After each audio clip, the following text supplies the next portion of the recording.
हमरे मालिक बहनी सही है। सही है। और तो बहनी हम अपने मुट्ठी में रखिए तुमने। कहाँ रहा थे? सऊदी। सऊदिया।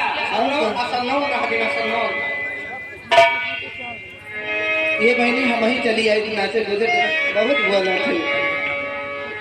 हाँ हाँ, कैसे सऊदी में क्या कही हो कनी सुना हमार बात। हम सुना हाजी रही साथे एक जने और लेके हाजी रही। ये न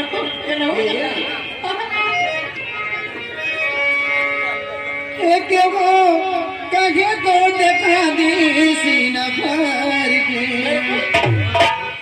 दागे गहरा मिले बात प्यार के कुतो दूसरा के दिल में सवार हो गई हमरा करे के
पुरस्कार दूल्हे के दादाजी मानव सुशियाप जगदीश प्रसाद पांडे जी। मानव सुशियाप जगदीश प्रसाद पांडे जी दूल्हे के दादाजी हैं। 501 रुपये का लहराता पुरस्कार मैं पांडे जी से आशीर्वाद की कामना करता हूं। साथ में आ गए हैं मानव सुशियाप बड़े भैया रवि सिंह आजमगढ़ से चल कर रहे हैं। भैया की तरफ से 101 का पुरस्कार और भैया को पार्टी के बारम्बार नमस्कार आपका फरमान है। मैडम आइए मैं तब से जगदीश भैया को मैं लाख लाख शुक्रिया करती हूँ, लेकिन कहना भाई माता हो बलिमा के दरी में जारी बाली रे ओ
दादी सी थोड़ा सा मुस्कुराओ तो कोई बात बने।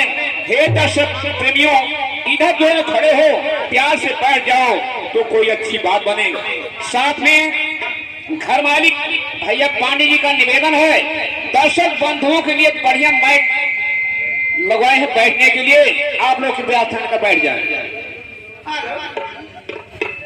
हेलो, आगे सीट में माननीय श्री आप सुरेंद्र कुमार मिश्रा जी धर्मपुर के निवासी हैं। आप महोदय की तरफ से 100 रुपये का पुरस्कार और भैया को पार्टी की तरफ से बारंबार नमस्कार।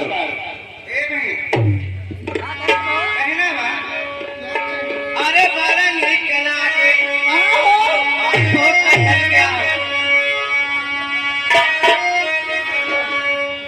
अरे बारह निकला के तो हार गोरी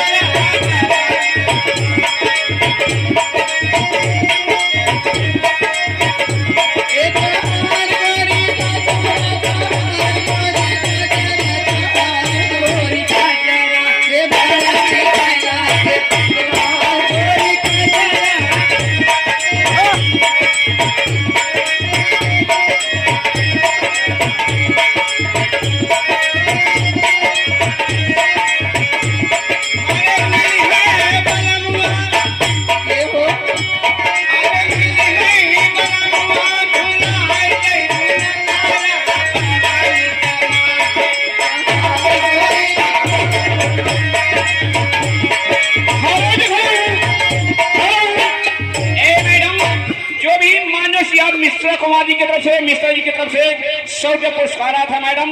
उनकी फरमाइश कोई गजल या फिल्म गीत। आइए लीजिए, गजल हो जाए।